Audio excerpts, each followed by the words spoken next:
অথচ কারো আমল যদি কমতি হয়, কম হয়, অল্প হয়, ঈমান যদি পরিপূর্ণ থাকে তার কোনো চিন্তা নাই। কারণ রাসূলুল্লাহ সাল্লাল্লাহু আলাইহি ওয়াসাল্লাম বলেন, আখলিস দীনাকা ইয়াকফিকাল আমালুল কলিল।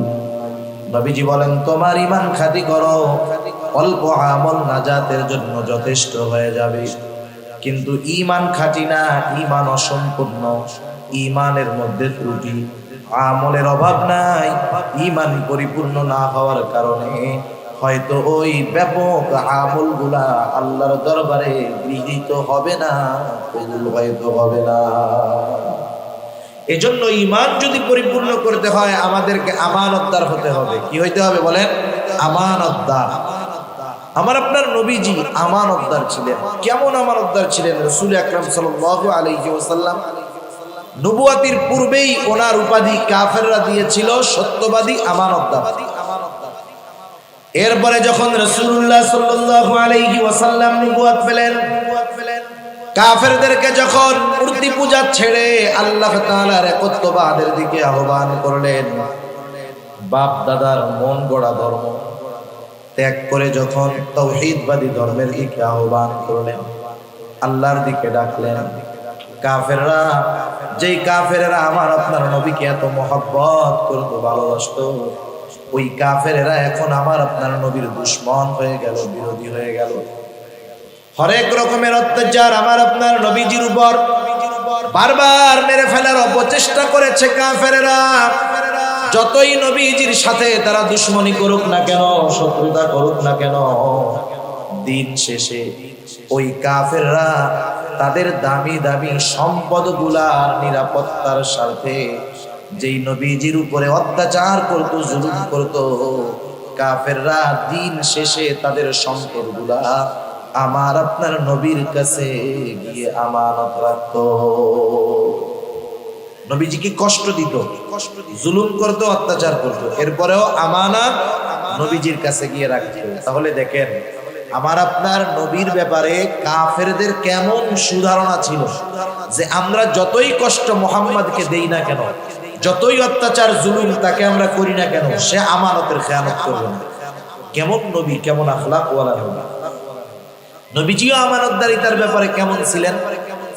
যখন খাদিজাতুল কুবরা রাদিয়াল্লাহু তাআলা আনহা এবং আল্লাহর রাসূল সাল্লাল্লাহু আলাইহি ওয়াসাল্লামের চাচা আবু তালেব দুনিয়া থেকে চলে গেলেন, আবু তালেবের মৃত্যুর পর কাফেরেরা প্রচন্ড রূপে আমার আপনার নবীর উপর অত্যাচার শুরু করেছে। শুধু তাই না, তারা প্ল্যান করেছে, প্রোগ্রাম করেছে যে মুহাম্মদকে আর দুনিয়ায় রাখা যাবে না, হত্যা করতে হবে। কেমনে করা যায়? শয়তানে ওদেরকে বুদ্ধি দিছে যে শোনো, মুহাম্মদকে হত্যা করবা, এক গোত্রের লোক যাবা না, তোমরা যতগুলা গোত্র আছে সব গোত্র থেকে এক একজনকে এই হত্যাকাণ্ডে শামিল করবা। তাইলে কি হবে? সব গোত্রের যখন অংশগ্রহণ থাকবে, কোন গোত্র অপর গোত্রকে দোষারোপ করতে পারবে না, কারণ সব গোত্রের মানুষই ওইখানে উপস্থিত ছিল, ওই হত্যাকাণ্ডে ছিল, কেউ কিছু বলতে পারবে না, সাহস পাবে না। তারা সিদ্ধান্ত নিল যে অমুক দিন রাতের বেলায় মুহাম্মদকে দুনিয়া থেকে চিরতরে বিদায় করে দেওয়া হবে। এদিক দিয়া কাফেরদের অত্যাচারের মাত্রা যখন বেড়ে গেছে, আল্লাহ সুবহানাহু ওয়া তাআলা আমার আপনার নবীজিকে জানায় রাখছেন, আপনি হিজরতের জন্য প্রস্তুত থাকেন, কিন্তু কোন দিন কোন তারিখে হিজরত হবে আল্লাহ তাআলা জানান নাই। যেই রাত্রে কাফেররা আমার আপনার নবীজিকে হত্যা করার অপচেষ্টা করলো, চতুর্দিক দিয়ে তারা আমার আপনার নবীর ঘর ঘিরে রেখেছে, সবার কাছে খোলা তলোয়ার। আজকে উদ্দেশ্য মুহাম্মদ সাল্লাল্লাহু আলাইহি ওয়াসাল্লামকে দুনিয়া থেকে চিরতরে বিদায় করে দিবে। যেই রাত্রে তাদের ইচ্ছা হলো এইটা, ওই রাত্রেই আল্লাহ তাআলা জানায় দিলেন, হাবিব আজকের রাতটাই হলো আপনার হিজরতের রাত। আল্লাহ সুবহানাহু ওয়া তাআলা আমাদেরকে এখানে আসার বসার তৌফিক দিয়েছেন, তাই আমরা আসতে পেরেছি। কি বলেন? আল্লাহ তাআলা যদি তৌফিক না দিতেন আমরা এখানে আসতে পারতাম না। এখনকার যে সময়টা মাগরিবের পরের সময়, এটা খুব গুরুত্বপূর্ণ একটি সময়। যদি আপনাদের কারো হিফজখানা সম্পর্কে ধারণা থাকে, যারা হাফেজ হন, হিফজ বিভাগে পড়েন, সারাদিন তারা পেছনের পড়াগুলো পড়েন, কিন্তু মাগরিব থেকে নিয়ে এশা পর্যন্ত সামনের নতুন পড়া তারা মুখস্থ করে। এর কারণ হলো এই সময়টাতে আল্লাহ তাআলার বিশেষ রহমত বর্ষিত হয়। গুরুত্বপূর্ণ একটি সময়। এই গুরুত্বপূর্ণ সময়ে গুরুত্বপূর্ণ মজলিসে আমরা বসেছি। এই মজলিসটার কত দাম! মসজিদ হলো দুনিয়ার মধ্যে সর্বোত্তম জায়গা। আল্লাহ রাসূল সাল্লাল্লাহু আলাইহি ওয়াসাল্লাম বলেন, সর্বোত্তম জায়গা হলো মসজিদ, আর সর্বনিকৃষ্ট নিম্ন জায়গা হলো বাজার। সর্বোত্তম জায়গা মসজিদ, কিন্তু সর্বোত্তম মজলিস, মজমা, এটা হলো যেই মজমায় যেখানে দ্বীনি আলোচনা করা হয়। আমরা দুনিয়ার সবচাইতে দামি মজলিসে বসতে পারে খুশি না বেজার? আর একটু জোরে বলেন, খুশি না বেজার? তাহলে আশেপাশে যারা বিনা কারণে, বিনা প্রয়োজনে এই দামি মজমা থেকে বঞ্চিত হচ্ছে, আমরা আল্লাহর কাছে তাদের জন্য দোয়া করি যে যারা আশেপাশে বিনা কারণে ঘোরাফেরা করতেছে, আল্লাহ তাআলা তাদেরকেও এই মজলিসে আসার বসার তৌফিক দান করুক। সবাই বলি আমিন। কত দামি এই জায়গার মানুষগুলা জানেন? কোন মানুষের যদি ঈমান থাকে, ঈমান আছে, এখানে এসে বসলো, আমলের নিয়ত করে নাই, ঈমান আছে, ঈমান সহকারে এসে এখানে বসার কারণে তার সগীরা গুনাহগুলো আল্লাহ মাফ করে দেয়। শুধু তাই না, আপনার আমার বা আমাদের কারো ব্যাপারে যদি মাননীয় প্রধানমন্ত্রী মন্ত্রিসভার বৈঠকে, পার্লামেন্টে তো 300 জন এমপি থাকেন, ওখানে সবাই থাকে, কিন্তু মন্ত্রিসভার ক্যাবিনেটের মধ্যে কোনো এমপি থাকতে পারে না। ওখানে প্রধানমন্ত্রী মন্ত্রীদেরকে নিয়ে স্পেশাল বৈঠক করেন, স্পেশাল আলোচনা করেন। ওখান থেকেই নির্ধারিত হয় যে আগামীতে বাংলাদেশে কি হবে না হবে। গুরুত্বপূর্ণ একটা মজলিস। পার্লামেন্টের মধ্যে একজন এক একজনের দাবি রাখে, এক একটা দাবি পেশ করে, কিন্তু ওই দাবি পূরণ হবে কি হবে না এটা মন্ত্রিসভার বৈঠকে নির্ধারিত হয়। এটা একটা ইম্পর্টেন্ট জায়গা।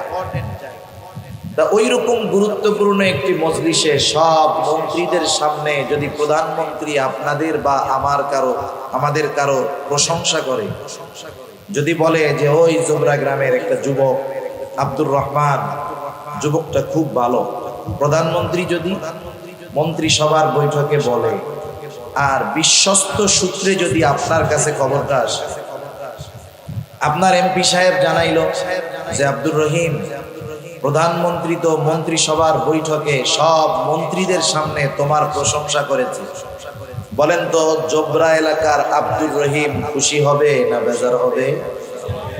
কত খুশি হবে জানেন? এতটুকু প্রশংসা তার কি পাওয়ার আইনা দিবে? আপনি যদি তারে কিছু বলতে চান, সে বলবে আমাকে চিনো, আমি কে? আমার প্রশংসা মাননীয় প্রধানমন্ত্রী মন্ত্রিসভার ক্যাবিনেটে করে, বুঝে শুনে কথা বলবো, ঠিক কিনা বলুন? এখানে যারা বসে তারা কেমন দামি? লম্বা হাদিসের একটা অংশ আমি শোনাচ্ছি আপনাদের। এই দ্বীনি মজমাগুলোয় যারা বসে এরা কেমন দামি। আমরা এখানে বসে তো দুনিয়ার কারো কথা বলি না, কোনো ব্যক্তির কথা বলি না, যাই বলি মূল উদ্দেশ্য হলো আল্লাহ সুবহানাহু ওয়া তাআলাকে সন্তুষ্ট করা, কিছু আমল শিখা, আমলে পরিণত করা। দামি এক মজলিস।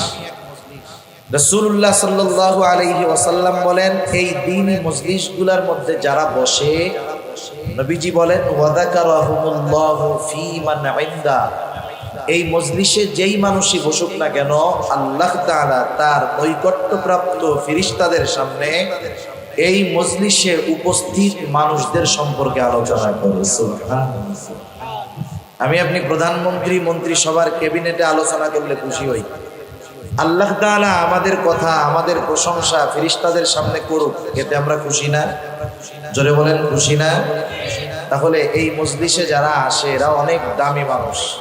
আল্লাহ তাআলা সবাইকে এইরকম দ্বীনি মজলিসে বেশি বেশি আসার বসার তৌফিক দান করুন।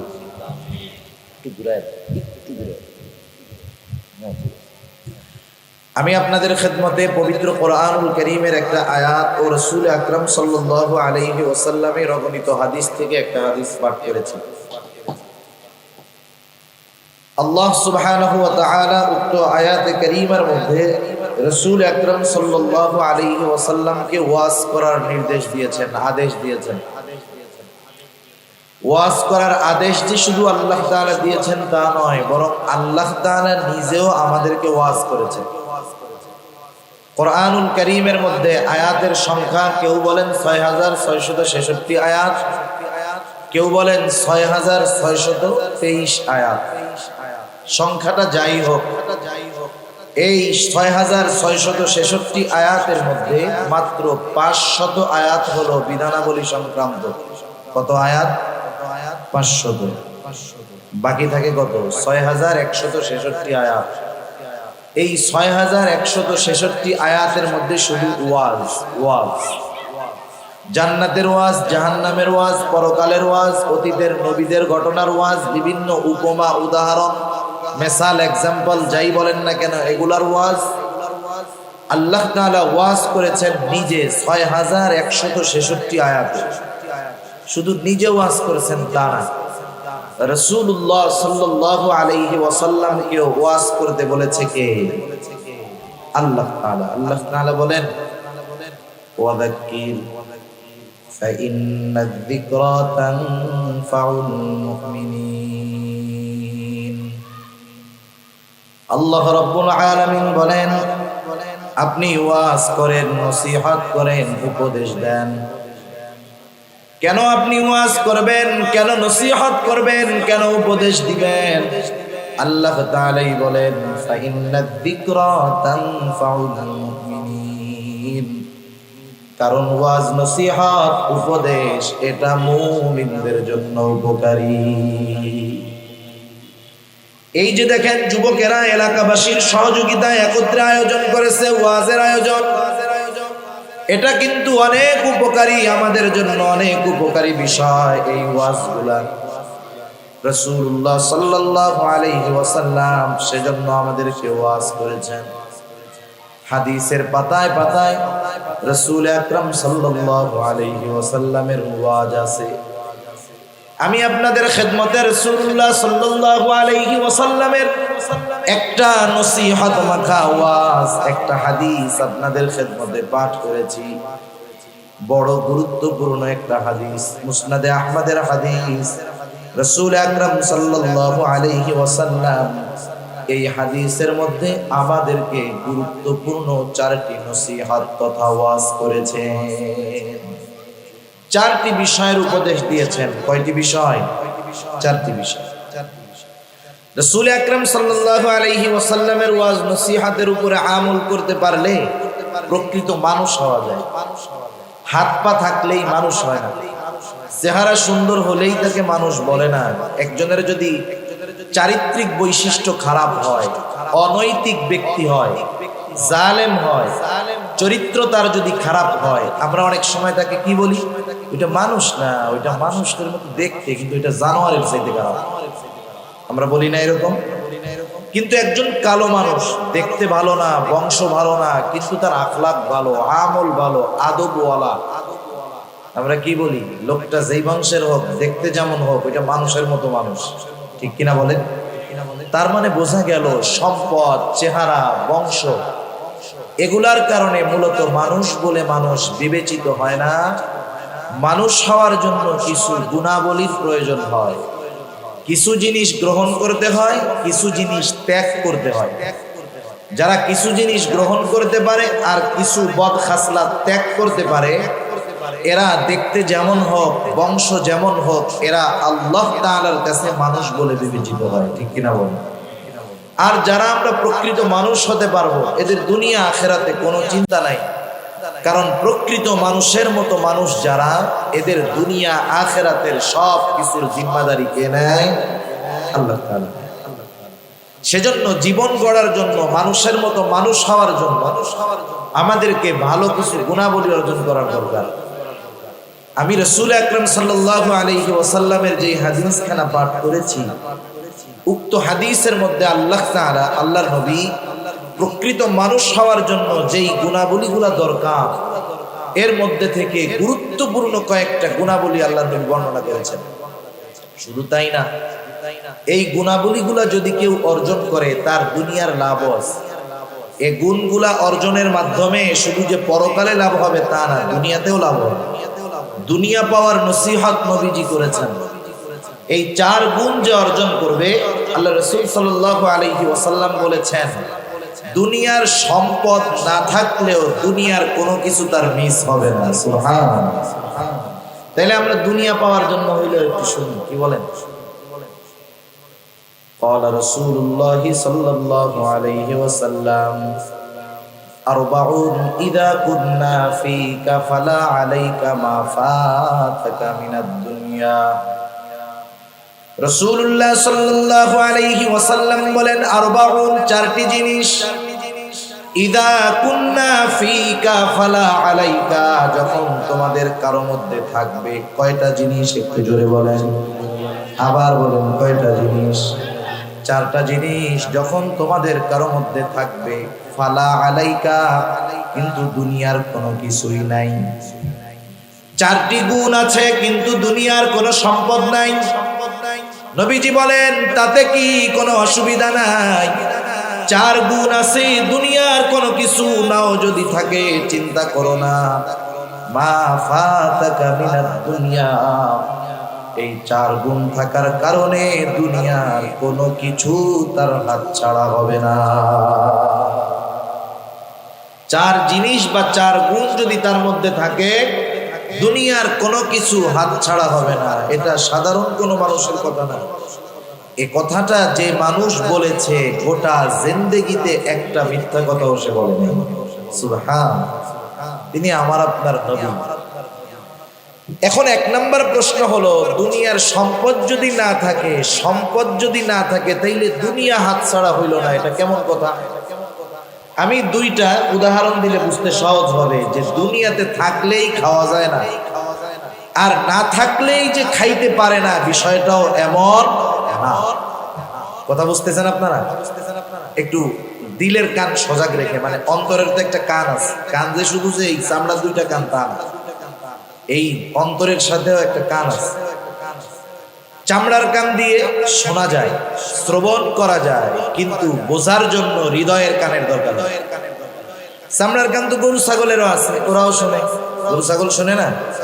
বরঞ্চ মানুষের চাইতে কিছু কিছু জীবজন্তুর শ্রবণ শক্তির মাত্রা অনেক বেশি। আমাদের শ্রবণ শক্তির একটা লিমিটেশন আছে, তাই না?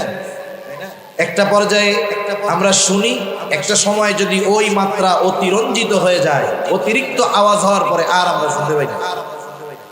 কিন্তু কিছু কিছু প্রাণী আছে এমন আওয়াজ শোনে যেগুলো আমরা শ্রবণ করতে পারবো, কল্পনাও করতে পারি।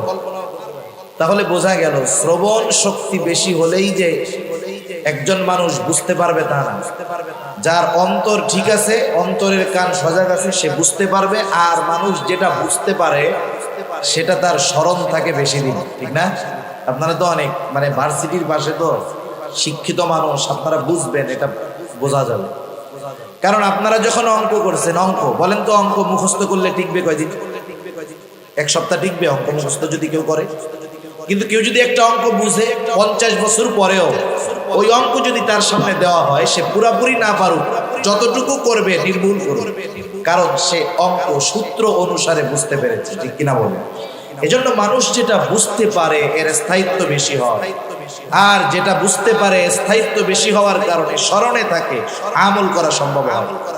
আর যদি শুধু কেউ শোনে, শুনতে ভালো লাগতেছে শুনি, বুঝি আর না বুঝি, তাইলে হুজুর এখান থেকে ওঠার আগে যা শুনছে সব হজম হয়ে যায়, ঠিক কিনা বলেন? এজন্য আমরা বুঝবার নিয়তে শুনবো, আল্লাহ তৌফিক দান করুন। প্রথমে যেটা বলতে চাই, থাকলেই যে খাইতে পারে তা না, আর না থাকলেই যে পায় না, বিষয়টা এমনও নয়।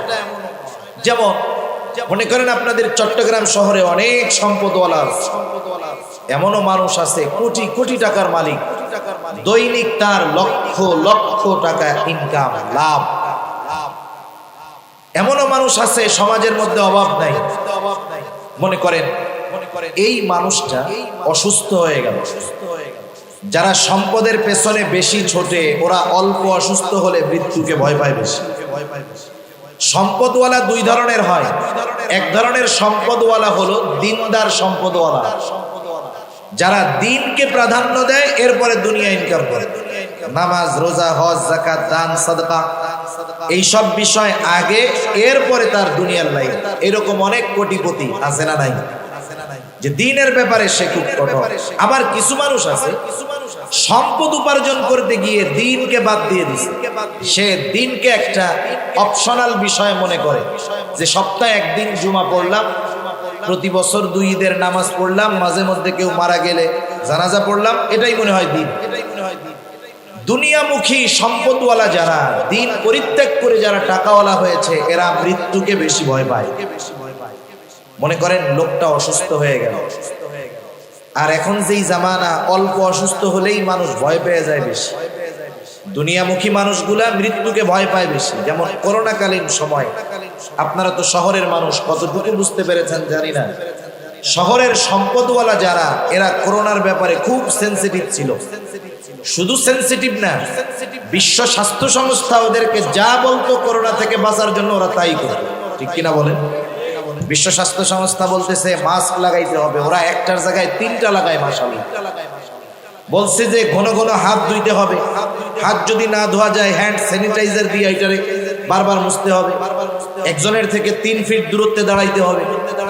যেই মানুষগুলা একটু অতি সচেতন, সম্পদওয়ালা, টাকাওয়ালা, মৃত্যুকে ভয় পায়, এরা ঘর থেকে সহজে বাহির হয় না।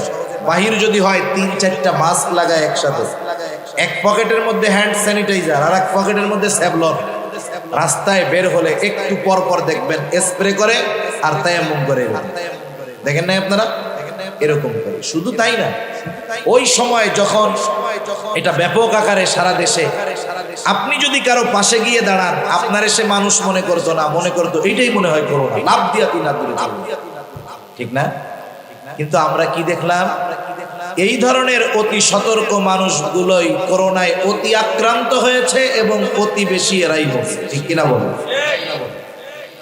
এই মানুষগুলা যখন সামান্য আক্রান্ত হয়, অসুস্থ হয়, এদের মধ্যে ভয় ঢুকে যায়, দৌড় দিয়ে চলে যায় শহরের বড় ডাক্তারের কাছে।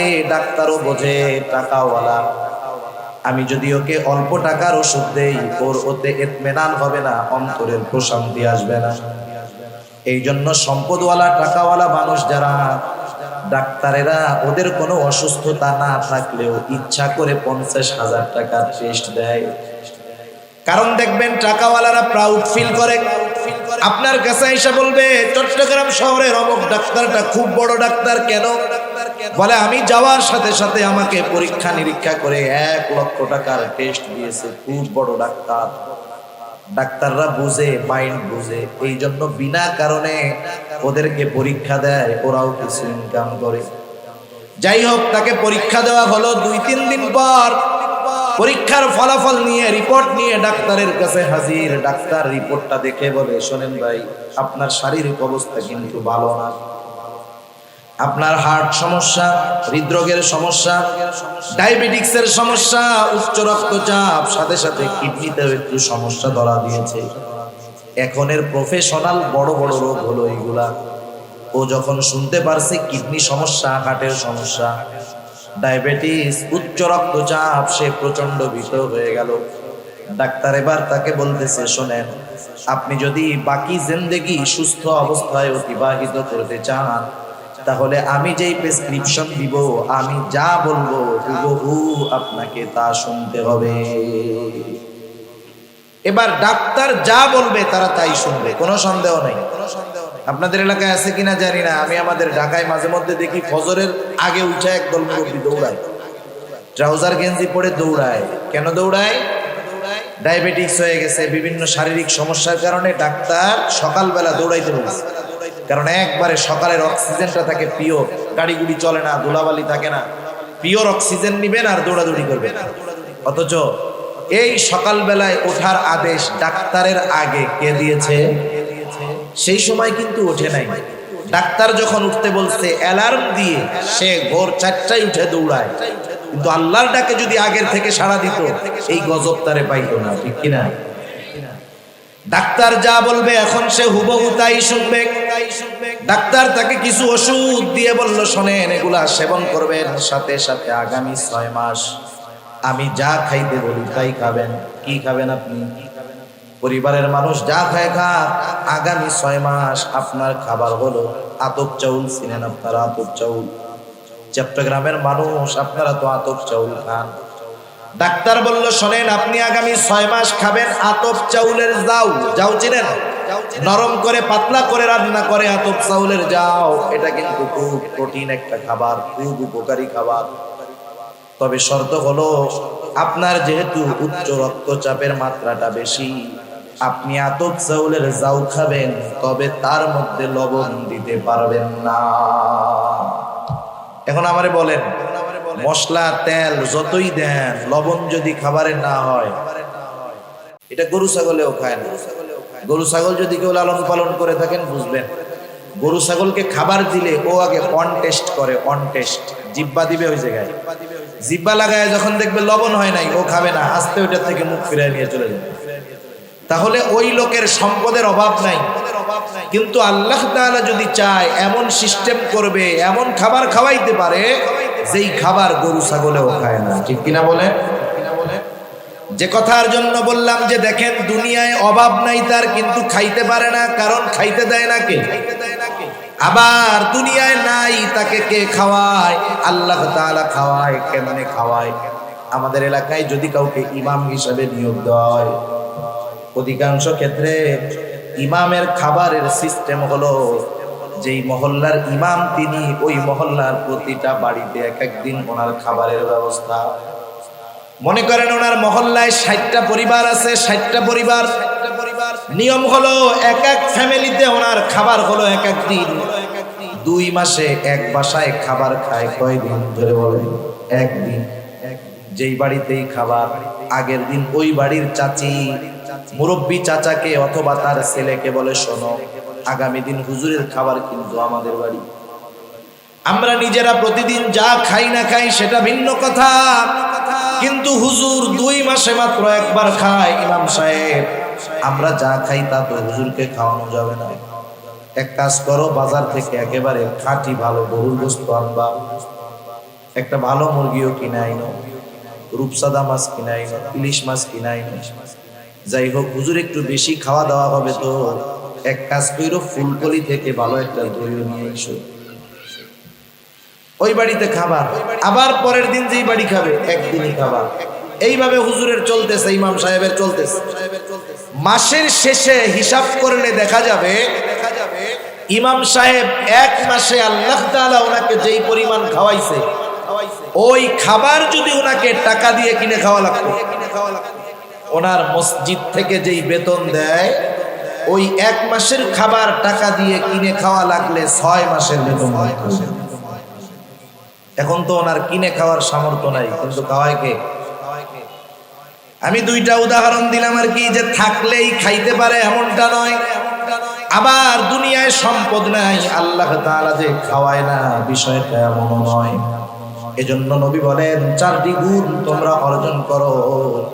দুনিয়ার সম্পদ যদি নাও থাকে, তথাপি তোমাদের দুনিয়াটা হাতছাড়া হবে না। 4টি গুণ। 1 নম্বর গুণ নবীজি বলেন, হিফযু আমানাতি, আমানতের হেফাজত করা। 2 নম্বর নবীজি বলেন, সিদকু হাদিসিন, সত্য কথা বলা। 3 নম্বর নবীজি বলেন, হুসনু খলিকাতিন, উত্তম চরিত্রের অধিকারী হওয়া। 4 নম্বর নবীজি বলেন, ওয়াইফাতুন ফি তুমাতিন, হালাল খাবার ভক্ষণ করা। কয়টা হলো? 4টা। 1 নম্বর নবীজি বলেন, হিফযু আমানাতিন, আমানতের হেফাজত করা। খেয়াল দিয়ে শুনবো আমরা, আমানতের হেফাজত গুরুত্বপূর্ণ একটি বিষয়। একটা মানুষ যদি প্রকৃত মুমিন হতে চায়, তাহলে অবশ্যই তাকে আমানতদার হতে হবে, আমানতের হেফাজতকারী হতে হবে। কারণ আমানতের হেফাজত করা এটা প্রকৃত মুমিনের আলামত, আর আমানতের খেয়ানত করা এটা প্রকৃত মুনাফিকের আলামত। রাসূল আকরাম সাল্লাল্লাহু আলাইহি ওয়াসাল্লাম আমাদেরকে প্রকৃত মুনাফিকের আলামতগুলা জানায় দিয়েছেন। আমাদের কাজ হলো মুনাফিকের আলামতগুলা শুধু জানা তা নয়, জানার সাথে সাথে আমাদের মধ্যে যদি মুনাফিকের আলামতের কোনো আলামত থাকে সেগুলাকে বাহির করা, সেগুলা ত্যাগ করা। মুনাফিকের আলামত কি? রাসূল আকরাম সাল্লাল্লাহু আলাইহি ওয়াসাল্লাম এক হাদিসের মধ্যে বলেন মুনাফিকের আলামত হলো 3টা, আর এক হাদিসের মধ্যে নবী বলেন মুনাফিকের আলামত হলো 4টা। প্রকৃত মুনাফিকের 1 নম্বর আলামত নবীজি বলেন ইদা হাদাসা কাযাবা। প্রকৃত মুনাফিকের 1 নম্বর আলামত, মুনাফিক যখন কথা বলে মিথ্যা কথা বলে। 2 নম্বর নবীজি বলেন ইদা ওয়াদা আখলাফা। মুনাফিক যখন ওয়াদা করে ওয়াদা খেলাফ করে। 3 নম্বর ইদা তুমিনা খানা। মুনাফিকের কাছে আমানত রাখলে আমানতের খেয়ানত করে। 4 নম্বর ওয়া ইদা তাখাসামা ফাজারা। মুনাফিকের সাথে যখন কারো তর্ক বিতর্ক হয়, কথা কাটাকাটি হয়, ঝগড়া হয়, মুনাফিক তখন অশ্লীল কথা বলে, বকাঝকা করে। এগুলা প্রকৃত মুনাফিকের আলামত। এখন বলেন আমাদের মধ্যে তো মিথ্যাবাদী আলহামদুলিল্লাহ নাই, নাই তো? না আছে? ওয়াদা খেলাফকারী আছে না নাই? আছে। একজন একজনের থেকে টাকা দান নিয়েছে, টাকা চাই ভাই দিয়ে দিব, আগামী মাসের 2 তারিখ, আগামী মাসের 2 তারিখে গেছে। আরে বেটা তোর টিয়া কি মাইরা খামো বেটা, 500 টাকার লেগে এমন করা উস্কালি বেটা, যা যা দিয়ে দিব নে, আগামী মাসের 3 তারিখ আইস। মানে আপনি টাকা দিয়ে আরো বিপদে পড়ে যাবেন, চাইলে আরো বিপদ, ঠিক না? এরকম ওয়াদা খেলাফকারী বিভিন্ন ভাবে আছে। এরপরে দেখেন আমানতের খেয়ানত করা, এটা প্রকৃত মুনাফিকের অন্যতম আলামত। অথচ আমানতের হেফাজত করা কতটা গুরুত্ব, রাসূল আকরাম সাল্লাল্লাহু আলাইহি ওয়াসাল্লাম বলেন লা ঈমানা লিমান লা আমানাতা লা। নবীজি বলেন যার মধ্যে আমানতদারিতা নাই তার ঈমান নাই। আমানতদারিতা যার মধ্যে নাই তার মধ্যে মুনাফিকের আলামত আছে, তার ঈমান পরিপূর্ণ না। নবীজি আমানতদারিতাকে ঈমানের সাথে সম্পৃক্ত করেছেন। আপনাদের জিজ্ঞাসা করি, বলেন তো একটা মানুষের আমলের অভাব নাই, নামাজ রোজা হজ যাকাত দান সাদকা কোনো কিছুর অভাব নাই, কিন্তু লোকটার ঈমান নাই।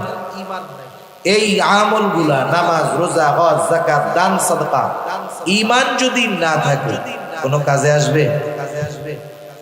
অথচ কারো আমল যদি কমতি হয়, কম হয়, অল্প হয়, ঈমান যদি পরিপূর্ণ থাকে তার কোনো চিন্তা নাই। কারণ রাসূলুল্লাহ সাল্লাল্লাহু আলাইহি ওয়াসাল্লাম বলেন আখলিস দীনাকা ইয়াকফিকাল আমালুল কলিল। নবীজি বলেন তোমার ঈমান খাঁটি করো, অল্প আমল নাজাতের জন্য যথেষ্ট হয়ে যাবে। কিন্তু ঈমান খাঁটি না, ঈমান অসম্পূর্ণ, ঈমানের মধ্যে ত্রুটি, আমলের অভাব নাই, ঈমান পরিপূর্ণ না হওয়ার কারণে হয়তো ওই ব্যাপক আমলগুলা আল্লাহর দরবারে গৃহীত হবে না, কবুল হয়তো হবে না। এজন্য ঈমান যদি পরিপূর্ণ করতে হয় আমাদেরকে আমানতদার হতে হবে। কি হইতে হবে বলেন? আমানতদার। আমার আপনার নবীজি আমানতদার ছিলেন। কেমন আমানতদার ছিলেন? রাসূল আকরাম সাল্লাল্লাহু আলাইহি ওয়াসাল্লাম নবুয়াতির পূর্বেই ওনার উপাধি কাফেররা দিয়েছিল সত্যবাদী, আমানতদার। এরপরে যখন রাসূলুল্লাহ সাল্লাল্লাহু আলাইহি ওয়াসাল্লাম নবুয়াত পেলেন, কাফেরদেরকে যখন মূর্তি পূজা ছেড়ে আল্লাহ তাআলার একত্ববাদের দিকে আহ্বান করলেন, বাপ দাদার মন গড়া ধর্ম ত্যাগ করে যখন তাওহীদবাদী ধর্মের দিকে আহ্বান করলেন, আল্লাহর দিকে ডাকলেন, কাফেররা, যেই কাফেররা আমার আপনার নবীকে এত মহব্বত করতো, ভালোবাসতো, ওই কাফেররা এখন আমার আপনার নবীর দুশমন হয়ে গেল, বিরোধী হয়ে গেল। হরেক রকমের অত্যাচার আমার আপনার নবীজির উপর বারবার মেরে ফেলার অপচেষ্টা করেছে কাফেররা। যতই নবীজির সাথে তারা দুশমনি করুক না কেন, শত্রুতা করুক না কেন, দিন শেষে ওই কাফেররা তাদের দামি দামি সম্পদগুলার নিরাপত্তার স্বার্থে যেই নবীজির উপরে অত্যাচার করত, জুলুম করত, কাফেররা দিন শেষে তাদের সম্পদগুলা আমার আপনার নবীর কাছে গিয়ে আমানত রাখত। নবীজিকে কষ্ট দিত, জুলুম করত, অত্যাচার করত, এরপরেও আমানত নবীজির কাছে গিয়ে রাখত। তাহলে দেখেন আমার আপনার নবীর ব্যাপারে কাফেরদের কেমন সুধারণা ছিল, যে আমরা যতই কষ্ট মুহাম্মদকে দেই না কেন, যতই অত্যাচার জুলুম তাকে আমরা করি না কেন, সে আমানতের খেয়ানত করবে না। কেমন নবী, কেমন আখলাক ওয়ালা নবী। নবীজিও আমানতদারিতার ব্যাপারে কেমন ছিলেন। যখন খাদিজাতুল কুবরা রাদিয়াল্লাহু তাআলা আনহা এবং আল্লাহ রাসূল সাল্লাল্লাহু আলাইহি ওয়াসাল্লামের চাচা আবু তালেব দুনিয়া থেকে চলে গেলেন, আবু তালেবের মৃত্যুর পর কাফেরেরা প্রচন্ড রূপে আমার আপনার নবীর উপর অত্যাচার শুরু করছে। শুধু তাই না, তারা প্ল্যান করেছে, প্রোগ্রাম করেছে যে মুহাম্মদকে আর দুনিয়ায় রাখা যাবে না, হত্যা করতে হবে। কেমনে করা যায়? শয়তানে ওদেরকে বুদ্ধি দিছে যে শোনো, মুহাম্মদকে হত্যা করবা, এক গোত্রের লোক যাবা না, তোমরা যতগুলা গোত্র আছে সব গোত্র থেকে এক একজনকে এই হত্যাকাণ্ডে শামিল করবা। তাইলে কি হবে? সব গোত্রের যখন অংশগ্রহণ থাকবে, কোন গোত্র অপর গোত্রকে দোষারোপ করতে পারবে না, কারণ সব গোত্রের মানুষই ওইখানে উপস্থিত ছিল, ওই হত্যাকাণ্ডে ছিল, কেউ কিছু বলতে পারবে না, সাহস পাবে না। তারা সিদ্ধান্ত নিল যে অমুক দিন রাতের বেলায় মুহাম্মদকে দুনিয়া থেকে চিরতরে বিদায় করে দেওয়া হবে। এদিক দিয়া কাফেরদের অত্যাচারের মাত্রা যখন বেড়ে গেছে, আল্লাহ সুবহানাহু ওয়া তাআলা আমার আপনার নবীজিকে জানায় রাখছেন, আপনি হিজরতের জন্য প্রস্তুত থাকেন, কিন্তু কোন দিন কোন তারিখে হিজরত হবে আল্লাহ তাআলা জানান নাই।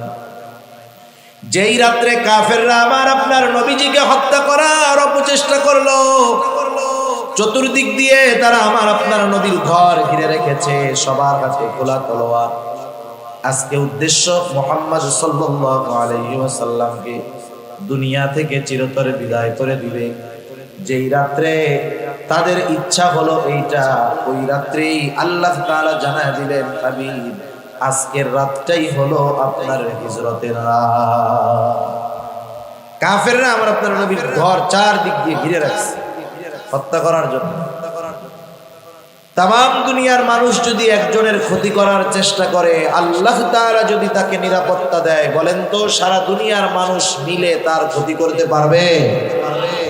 আল্লাহ তাআলা যদি কারো কোনো ক্ষতি করতে চায়, তাম দুনিয়ার মানুষ যদি তাকে নিরাপত্তা দেয়, বিপদ থেকে বাঁচানোর চেষ্টা করে, সারা দুনিয়ার সর্বশক্তি মিলে ওই ব্যক্তিকে আল্লাহ তাআলার বিপদ থেকে কেউ হেফাজত করতে পারবে? আল্লাহু খায়রুন হাফিজা, আল্লাহ তাআলা হলেন উত্তম নিরাপত্তা দানকারী। রাসূল আকরাম সাল্লাল্লাহু আলাইহি ওয়াসাল্লাম চতুর্দিকে কাফেররা ঘর ঘিরে রাখছে। এই অবস্থার মধ্য দিয়ে আল্লাহর নবী আল্লাহ তাআলার আদেশে ওই ঘর থেকে বের হয়ে তাদের সামনে দিয়ে চলে গেছে, হিজরত শুরু করেছেন।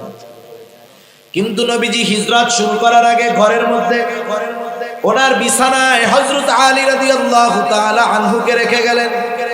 কারণ হলো নবীজি যখন হিজরতের উদ্দেশ্যে রওনা দিবে, তখনও কাফেরদের কিছু সম্পদ আমার আপনার নবীজির কাছে ছিল। হিজরত যে ওই রাত্রে করবে এটা আল্লাহ তাআলা আগের থেকেও জানান নাই। হযরত আলী রাদিয়াল্লাহু তাআলা আনহুকে আমার আপনার নবী বলে গেলেন, ও আলী, এই সম্পদগুলা যথাযথভাবে তাদের মালিকের কাছে পৌঁছায়া দিবা, এরপরে তুমি মদিনায় যাবা। নাইলে সম্পদগুলা যদি মালিকের কাছে পৌঁছানোর ব্যবস্থা না করা হয়, কাফেরেরা বলবে দেখো মুহাম্মদ পালায় গেছে, সাথে সাথে আমাদের সম্পদগুলাও নিয়ে চলে গেছে। ওই কঠিন মুহূর্তে চারদিকে শত্রুরা ঘিরে রাখছে, হত্যা করার জন্য আসছে। নবীজির দীর্ঘ সফরের প্রস্তুতি, ওই সময়ও নবীজি আমানতের ব্যাপারে কতটা সচেষ্ট চিন্তা করেন। আমরা হইলে কি করতাম? আমরা কইতাম, ওরে বাবা, যারা আমারে মারতে চায় ওদের সম্পদ ফেরত দিব, যা আছে সব নিয়া, আরো যদি কিছু নিতে পারি এইটি নিয়ে আমরা ভাবতাম, ঠিক কিনা বল? অথবা জান বাঁচানোর চেষ্টা করতাম আগে, আরে সম্পদ যার যার জায়গা তাতে কি, আমি আগে নিজের জান বাঁচাই। কিন্তু নবীজি ওই কঠিন মুহূর্তে কাফেরদের আমানতের ব্যাপারে কতটা সচেষ্ট ছিলেন একটু একা একা চিন্তা করুন। এখন আসেন আমাদের আমানতদারিতার অবস্থা কি একটু বোঝার দরকার আছে না নাই? আমাদের আমানতদারিতার অবস্থা কি? আর আমরা আমানতদারিতা বলতে কি বুঝি? আমরা আমানতদারিতা বলতে বুঝি আপনি আমার কাছে 500 টাকা রাখলেন, যথাসময়ে আপনার টাকাটা আমি ফেরত দিয়ে দিলাম। আপনি মনে করেন আমি বড় আমানতদার, হুজুর বড় আমানতদার, আর আমিও টাকাটা ফেরত দিয়ে মনে করি আমিও বড় আমানতদার।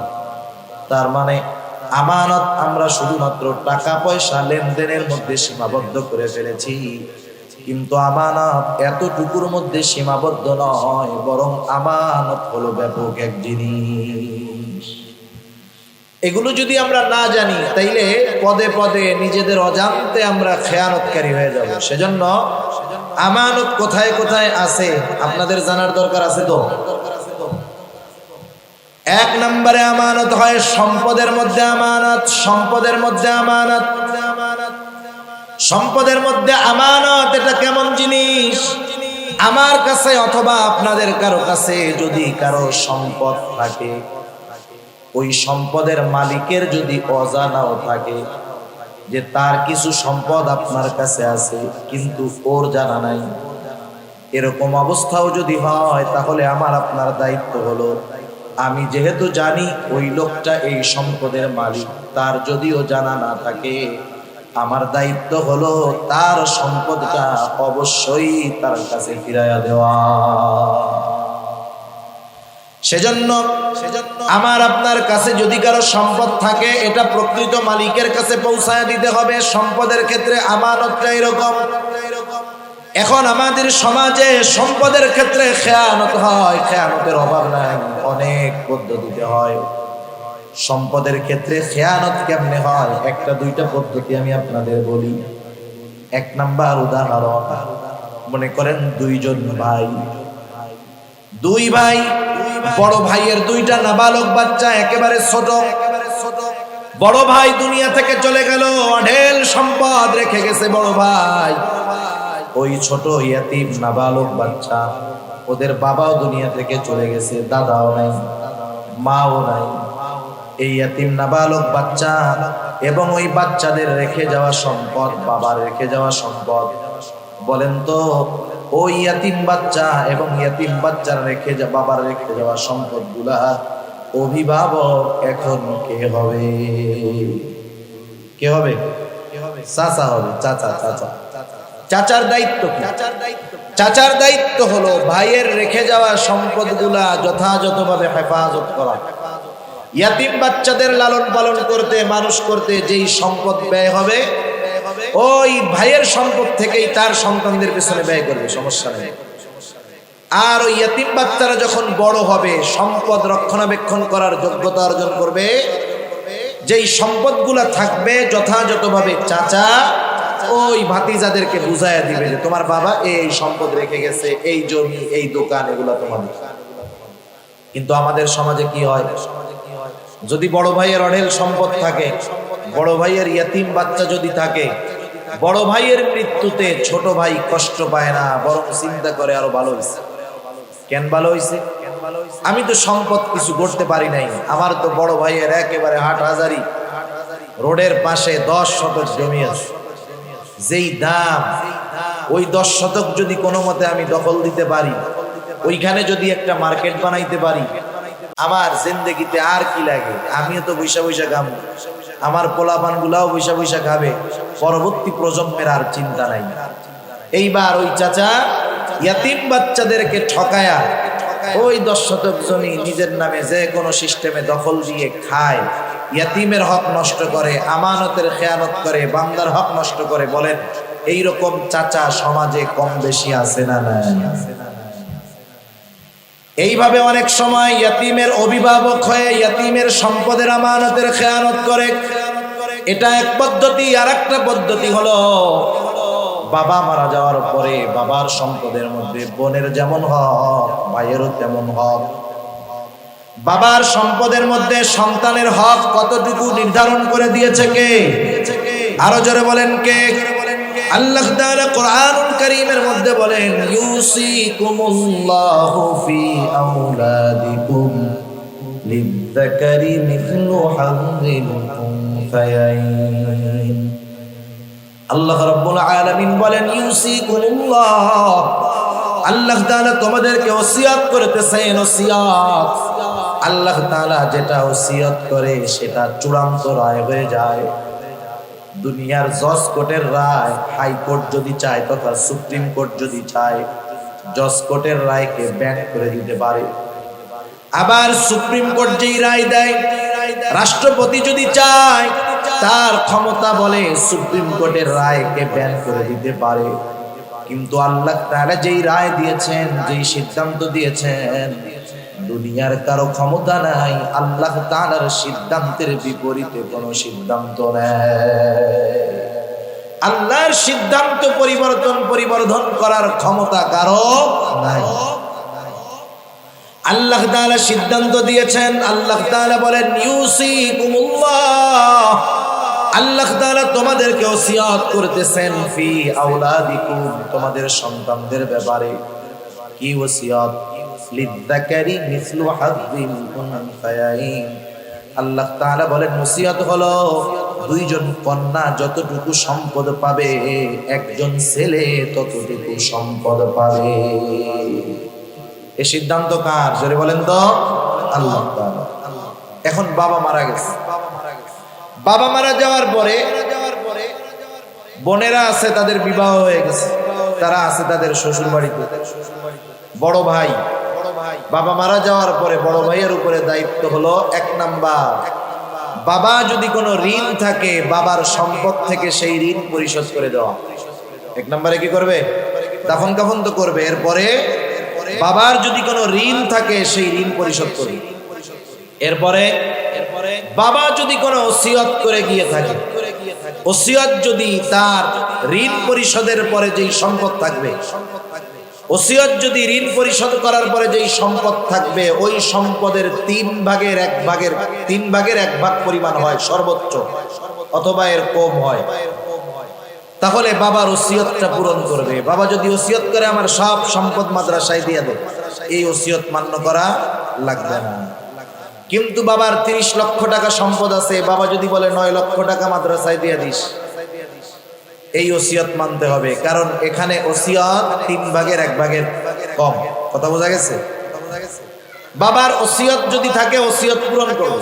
এরপরে বাকি যেই সম্পদ আছে, বড় ভাইয়ের দায়িত্ব হলো যথাযথভাবে বাবার ওয়ারিসি সম্পদগুলা যারা পাবে তাদেরকে বুঝায় দেওয়া। কিন্তু বাবা মারা যাওয়ার পর অধিকাংশ বড় ভাই এই কাজটা করতে চায় না, সম্পদগুলা নিজের কাছে রাখে, 8, 10, 15 বছর ধরে খায়। একটা সময় যখন বোনেরা আসে ভাইয়ের কাছে বলে, ও ভাই, বাবার সম্পদে তোমার যেমন হক আমাদেরও তেমন হক। তুমি 15 বছর ধরে আমার বাবার সম্পদে খেয়েছো, বাড়ি ভাড়া নিয়েছো, দোকান ভাড়া নিয়েছো, জমিনের ফসল খেয়েছো, কোনো দাবি নেই। বিগত সময়ের সবগুলা তোমাকে আমি ক্ষমা করে দিলাম, কিন্তু এখন থেকে যদি তুমি সম্পদগুলা পূর্ণ একা বক্ষণ করতে চাও, তাহলে আমাদের যেই সম্পদগুলা আছে সেগুলা তুমি সম্পদের দাম দিয়ে কিনে রাখবা, অথবা আমাদের সম্পদটা আমাদেরকে বুঝাইয়া দিবা। এখন বলেন, 15 বছর পর এসে বোনরা যদি ভাইয়ের কাছে বলে আমার সম্পদটা দিয়ে দে, ভাই খুব খুশি হয় না? হ্যাঁ, আপনাকে এলাকাতে খুশি হয় না? আমাকে এলাকায় খুশি হয় না। তখন ভাইয়ের চেহারার দিকে তাকানো যায় না, ভাইয়ের চেহারার দিকে তখন তাকানো যায় না। যাই হোক, মুখ কালা হইলেও হক তো যে কোনো ভাবে ফেরত দিতে হবে। সম্পদগুলা বোনদেরকে ফেরত দেওয়ার পরে, আগে যখন বোন ভাগনা ভাগ্নি আসতো, আদর সমাদরের অভাব নাই, মার্কেটিং এর অভাব নাই। কিন্তু বোন যখন তার হক বুঝে নিয়ে যায়, এরপরে যখন ভাইয়ের বাড়িতে বেড়াইতে আসে, ভাগনা ভাগ্নি আসে, বোন আসে, তখন কি কয় জানেন? তোরা আইসুস কে? তোরা আইতে গেছে, সব তো নিয়ে গেছে, আইসুস কে? ঠিক কিনা বলেন? তার মানে এতকাল ভাই বোন ভাইকনা ভাগ্নির সমাদর করেছে সম্পদের লোভে, অন্তর থেকে নয়। এখানে আরেকটা জুলুম আমরা পিতারাও করি। কি করি? একটা জুলুম করি, সেটা হলো অনেক সময় অনেক বাবা দুনিয়ায় থাকতেই ছেলেদের নামে সম্পদ বেশি লেখা দিয়ে যায়। আগের থেকে কি করে? ছেলেদের নামে লেখা দিয়ে যায়। কারণ মরার পরে জানি ছেলের ভাগটাই বেশি থাকে, কারণ যেটা লেখা দিয়ে গেছে ওটার মালিক তো সে। কেউ যদি এই কারণে এইরকম কাজ করে, ছেলেকে দিল জীবিত অবস্থায়, হক অনুযায়ী মেয়েকে দিল না, নিঃসন্দেহে ওই বাবা মেয়ের উপরে জুলুম করে। অনেক ক্ষেত্রে অনেক বাবা আছে ছোট সন্তানকে কিছু এক্সট্রা সম্পদ লিখে দিয়ে যায়, বড় সন্তানকে দেয় না। অনেক সময় বড় সন্তানকে দেয়, ছোট সন্তানকে দেয় না। খবরদার, এরকম করা যাবে না। কারণ রাসূলুল্লাহ সাল্লাল্লাহু আলাইহি ওয়াসাল্লাম এমনটা করতে মানা করেছেন। আপনি যদি 2 লাখ টাকা আপনার ছেলের নামে লেখেন আলাদাভাবে, আপনার মেয়ের নামেও দুনিয়ায় পয়সা থাকতে 1 লাখ টাকা দিতে হবে। আপনি বড় ছেলের জন্য আলাদা 10 শতক জমি কিনেছেন তার নামে, ছেলে যদি আরেকটা থাকে তার নামেও 10 শতক লিখতে হবে, মেয়ে থাকলেও তাদের নামে লিখতে হবে। আমাদের সমাজে অনেক বাবা এই কাজটা করে। বোনরা অনুপস্থিত, উনি জীবিত থাকা অবস্থায় ভাইরা ফুসলাইয়া বাপকে দিয়ে এরকম লেখায় নেয়। অনেক সময় বোনরা বাবাকে দিয়ে লেখায় নেয়। এই ধরনের কাজ যারা করে, করায়, নিঃসন্দেহে তারা জানেন। ঠিক কিনা বলেন? এখন এই ভাইয়ের দায়িত্ব হলো বোনের সম্পদগুলা সন্তুষ্টির সাথে ফেরত দিয়ে দেওয়া, কিন্তু বোনের সম্পদগুলা ভাই ফেরত দেয় না। যদি না দেয়, নিজে ভক্ষণ করার চেষ্টা করে, সম্পদের খেয়ানত হয়। আর আল্লাহ তাআলা কোরআনুল কারীমের মধ্যে বলেন, ইন্নাল্লাহা ইয়া'মুরুকুম আন তু'আদ্দুল আমানাতি ইলা আহলিহা। আল্লাহ তাআলা বলেন, নিশ্চয় আল্লাহ তাআলা তোমাদেরকে আদেশ করতেছেন, ইন্নাল্লাহা ইয়া'মুরুকুম, কি আদেশ? আন তু'আদ্দুল আমানাতি ইলা আহলিহা, যে তোমরা আমানত তার প্রকৃত হকদারের কাছে ফিরায় দাও। এই জন্য আমার আপনার কাছে যদি কারো সম্পদ থাকে, ওই সম্পদের প্রকৃত মালিকের যদি জানা নাও থাকে, মনে নাও থাকে, আমার আপনার উপরে দায়িত্ব হলো ওই সম্পদটা যথাযথ সময় যথাযথভাবে প্রকৃত মালিকের কাছে ফিরাইয়া দেওয়া। যদি না দেই, আমানতের খেয়ানত হবে, বান্দার হক নষ্ট করা হবে, গুনাহ হয়ে যাবে অনেক। তাহলে আমানত 1 নম্বরে হয় সম্পদের মধ্যে, 2 নম্বরে হয় কথার মধ্যে আমানত। কথার মধ্যে আমানত, এটা আবার কেমনে হয়? রাসূলুল্লাহ সাল্লাল্লাহু আলাইহি ওয়াসাল্লাম বলেন, ইদা হাদাসা রাজুলু সুম্মা ইলতাফাতা ফাহিয়া আমানাতু। নবীজি বলেন, যখন কোনো মানুষ কথা বলে আর অতঃপর এদিকে সেদিকে তাকায়, আল্লাহর নবী বলেন, ফাহিয়া আমানাতু। আমার আপনার কাছে যখন কেউ কোনো কথা বলে, গোপন কথা বলে আর এদিকে সেদিকে তাকায়, কেন তাকায়? যাতে তার কথাটা কেউ না শোনে, কেউ জানি তাকে না দেখে। ঠিক কিনা বলেন? কোন মানুষ যদি কথা বলার পরে এদিকে সেদিকে তাকায়, নবীজি বলেন অটোমেটিকলি সেই কথাটা হয়ে যায় আমানত, ফাহিয়া আমানাতু। তখন কি দায়িত্ব? সে আমাকে যেই কথাটা বলেছে, এই কথাটা আমি যদি অন্য কারো কাছে বলে দেই, তাহলে অবশ্যই আমানতের খেয়ানত হয়ে যাবে। আবার সব কথা আমানত রাখা যায় না। মনে করেন আপনারা এই কথা শুনে গেলেন যে হুজুরে বলছে, আল্লাহর নবী বলছে, কথা বলবে আর ডাইনে বামে তাকাবে, সেই কথা আমানত। এখন একজন আইসা আপনারে বললো, ভাই আমি আজকে রাত্রে ওই বাড়িটা চুরি করবো, এটা কিন্তু আমানত করে কইেন। ডাইনে বামে তাকাইয়া বলছে যে আমি ওই বাড়ি চুরি করবো, এখন তো এটা আমানত হয়ে গেছে। আপনি চিন্তা করবেন যে হুজুরে কইছে, এখন যদি আমি বাড়িওয়ালারে বলে দেই যে তোমার বাড়ি চুরি করবে, তাহলে তো আমানতের খেয়ানত হয়ে গেল। না না, সব কথা আমানত হয় না। কোন কথাটা আমানত হবে, গোপন রাখতে হবে, এটা বলার পরে এমনি বোঝা যাবে। ঠিক না? সেজন্য কথা আমানত, কারো কাছে আমরা এরকম বলে দিব না। কিন্তু আমাদের খাসলাত কি? আমাদের খাসলাত হলো, একজন আমার কাছে একটা গোপন কথা বলার পর আমাকে বলল, হুজুর আপনি কাউরে কইেন না, এমন এক কাজ করে দিল। সে যখন বলল, হুজুর আপনি কাউকে বলবেন না, এই কথা বলার দ্বারা আমার অবস্থা এতটা খারাপ হয়ে যায়, যতক্ষণ কথাটা আমি আরেকজনের কাছে না বলি আমারও ততক্ষণ ভালো লাগে না। আমি আবার খুঁজি কারে করবে, তাহলে পেটের মধ্যে হজম হয় না কথা। আরেকজনকে বলি শোনো এদিকে এসো, ও আমার এই কথাটা বলছে, আমি তো তোমাকে বিশ্বাস করি, শুধু তোমাকে বললাম, তুমি কিন্তু আর কাউরে বলবে না। আগের জন তো আমারও মানা করছিল হুজুর কারোর কাছে কইয়েন না। যেই আমল আমি করতে পারি নাই, আমি যদি আর একজনকে বলি সে কি করবে নাকি?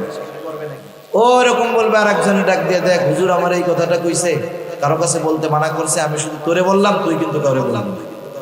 এরকম মাশাআল্লাহ এক একজনের কাছে বলতে বলতে সকালে যেই কথাটা আমার কাছে আমানত ছিল, মানুষের মুখে যাইতে যাইতে বিকাল হইতে হইতে কথাটা ছড়ায় গেছে। ঠিক কিনা বলেন?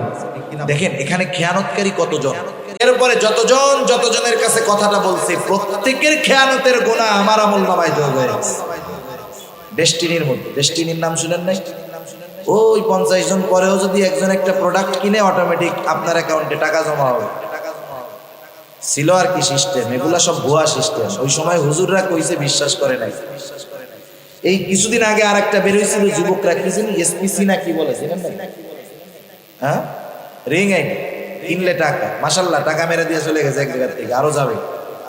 এগুলা হুজুররা যখন বলে, হুজুরদেরকে বলে আনসোশিয়াল, হুজুররা কি অনলাইন বোঝে নাকি?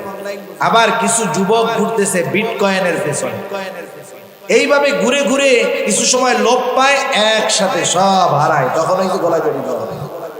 সেজন্য এই ধরনের কোনো কিছুর পেছনে ছোটা যাবে না। ইসলাম এই ধরনের বেচা কেনা, এই ধরনের লেনদেন এজন্যই হারাম করেছে, যেখানে ধোঁকার সম্ভাবনা আছে। তা যাই হোক, আমি আমার কথার আমানত রক্ষা করতে পারি না, মানুষের কাছে বলে দেই। সেজন্য দুশ্মনও যদি হয় আমার, ওই দুশ্মনের কোনো কথা যদি আমার কাছে আমানত থাকে, খবরদার দুশ্মনির কারণে আমি তার কথার খেয়ানত করব না। কারণ বলেন, নবীজি দুশ্মনের আমানতের খেয়ানত করছে? আমরাও করব। 3 নাম্বার আমানত হয় দায়িত্বের মধ্যে আমানত। প্রত্যেকটা ছোট বড় দায়িত্ব আমানত। ইমাম সাহেবের ইমামতির দায়িত্ব আমানত, চাকরিজীবীর চাকরি আমানত, শিক্ষকের শিক্ষকতা আমানত।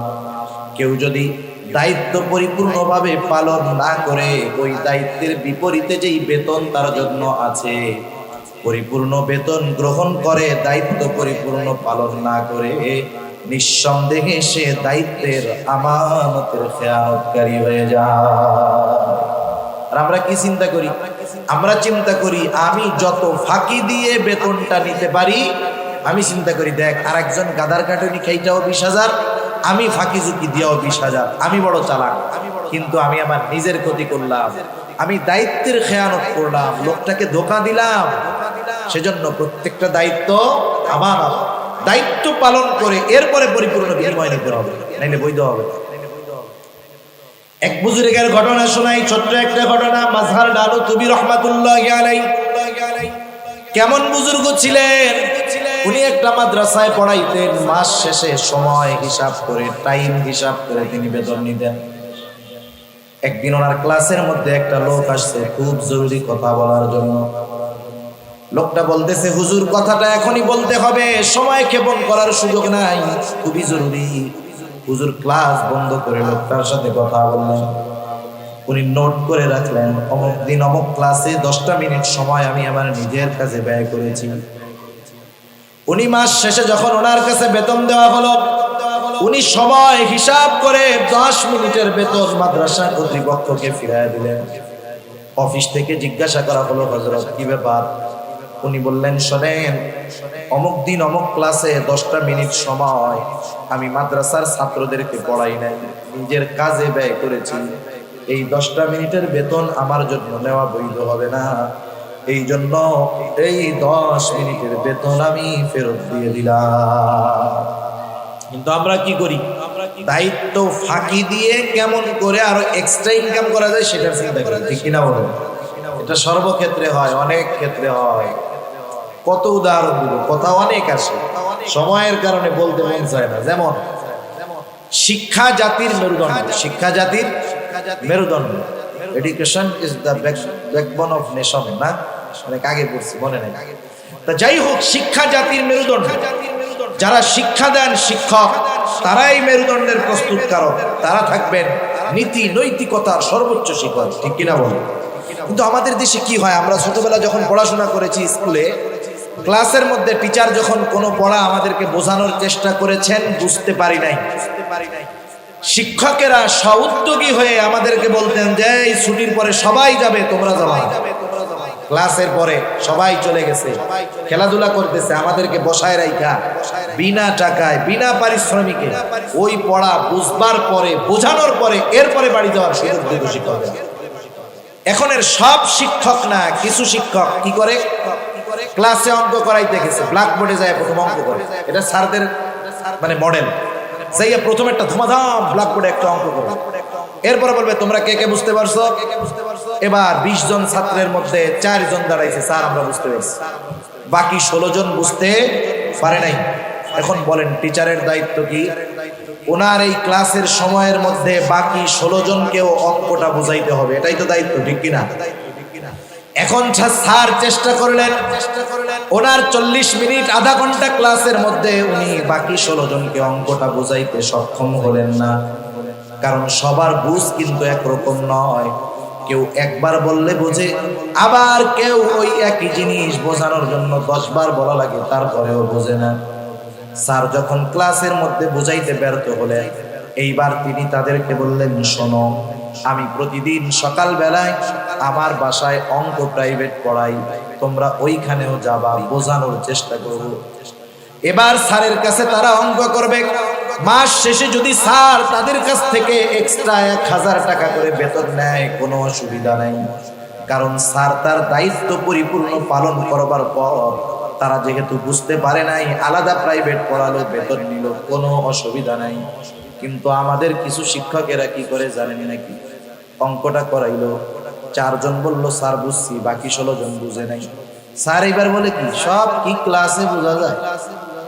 আমি ওই সকাল 7টার সময় প্রাইভেট পড়াই, ওই ব্যাচে আইসো, ওই জায়গায় বাকিটা বুঝাই দেবেন, আছে না নাই বলেন? এখন বলেন, স্যারের দায়িত্ব ছিল ক্লাসে বোঝানো, উনি ক্লাসে চেষ্টা না করে নিয়ে গেল এক্সট্রা ইনকামের ধান্দায়। এখন বলেন, এই স্যার ক্লাসের হক দায়িত্ব পালন না করে মাস শেষে কি বেতনটা কম নিবে নাকি?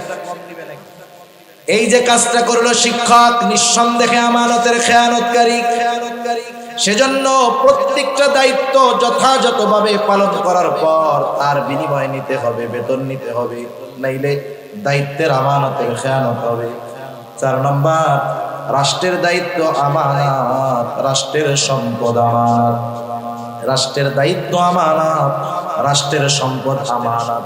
হয়তো অনেক ভার্সিটির স্টুডেন্ট ভাইরা আছেন, শুনতেছেন, আপনারাও হয়তো এক সময় বিসিএস দিবেন, সরকারি চাকরি গ্রহণ করবেন, অনেকে হয়তো নীতি নৈতিকতার উপর জীবনকে পরিচালিত করবেন, আর অনেকে হয়তো অঢেল সম্পদ দেখে আর সামলাইতে পারবেন না, 2 হাতে একবারে পেট পুরা কারুনের মতো সম্পদ করবেন। মনে রাখবেন, হয়তো সম্পদের পাহাড় হবে আপনার, কিন্তু আপনি কত বড় খেয়ানতকারী হয়ে যাবেন কল্পনাও করতে পারবেন না। সেজন্য রাষ্ট্রীয় দায়িত্ব যেখানেই থাকুক না কেন, এটা আমানত।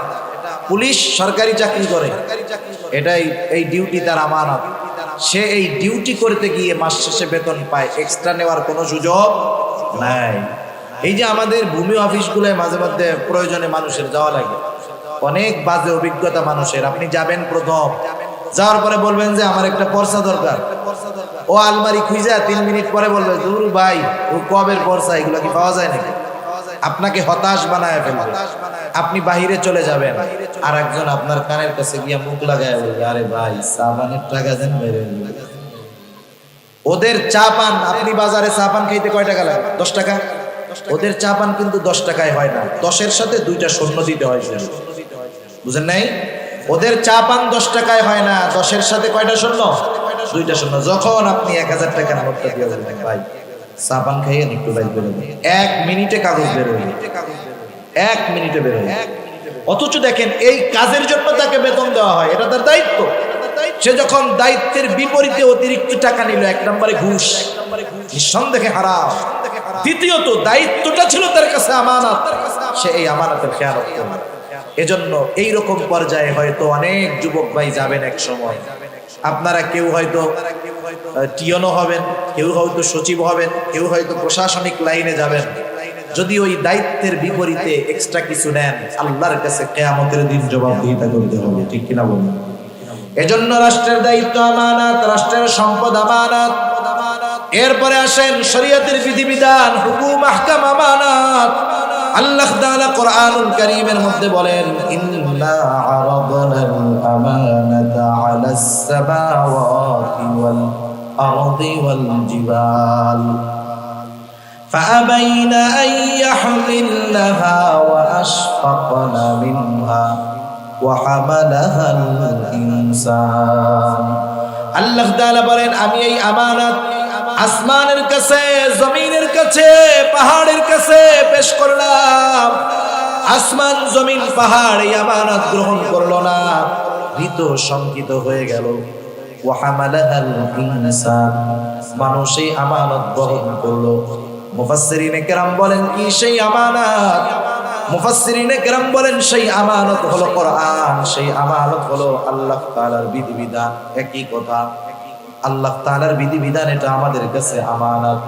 আল্লাহ তাআলা যেটা আদেশ করেছেন সেটাও আমানত, আল্লাহ তাআলা যেটা নিষেধ করেছেন সেই নিষেধটাও আমানত। আল্লাহর আদেশ কি? আল্লাহ তাআলা বলেছেন নামাজ পড়ো। নামাজ, নামাজের আদেশ কার? একটু জোরে বলেন না, কার? আল্লাহ তাআলা। এখন কেউ যদি নামাজ না পড়ে, নামাজ না পড়ার একটা গুনাহ আছে না? নামাজ না পড়লে একটা গুনাহ আছে। নামাজ যদি কেউ না পড়ে, এক নম্বরে নামাজ না পড়ার গুনাহ হলো। দুই নম্বর, নামাজের আদেশ ছিল কার? আল্লাহর আদেশ ছিল, আদেশটা ছিল আমানত। আদেশ অমান্য করার কারণে খেয়ানত হলো, নামাজ পড়ে নাই, এই জন্য গুনাহ হলো, ডাবল ডাবল হলো। আবার দেখেন আল্লাহ তাআলা বললেন, সুদ খায়ও না, ঘুষ খায়ও না, হারাম খেও না।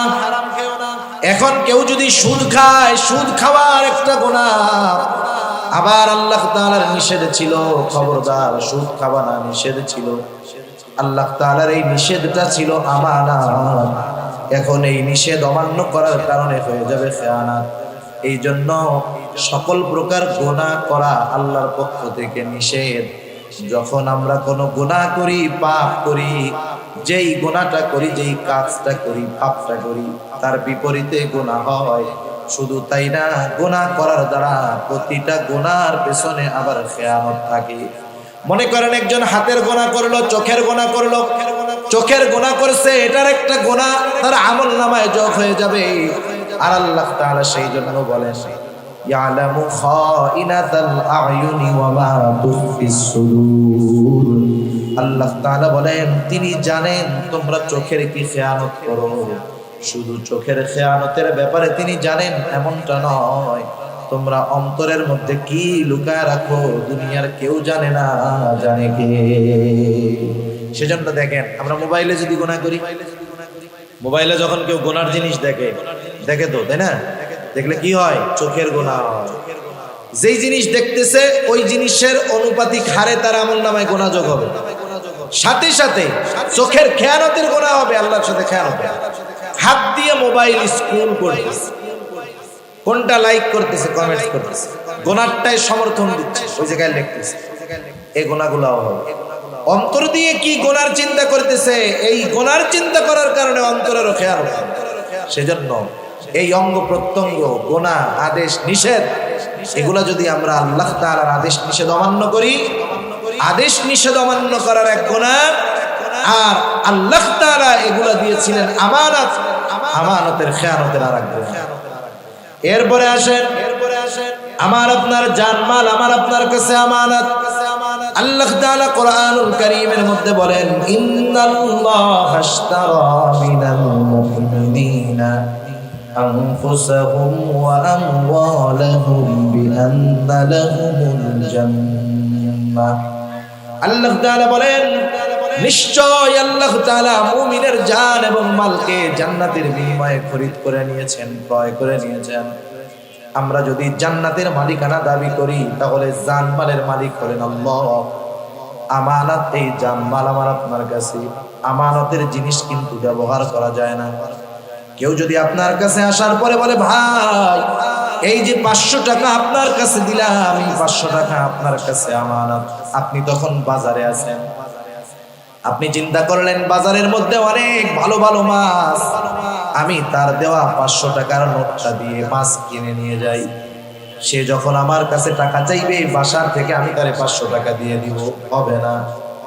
বরং সে যেই টাকাটা আপনার কাছে দিয়েছে, ছেঁড়া হোক, ভালো হোক, নতুন হোক, পুরনো হোক, হুবহু ওই টাকাটাই সংরক্ষণ করতে হবে।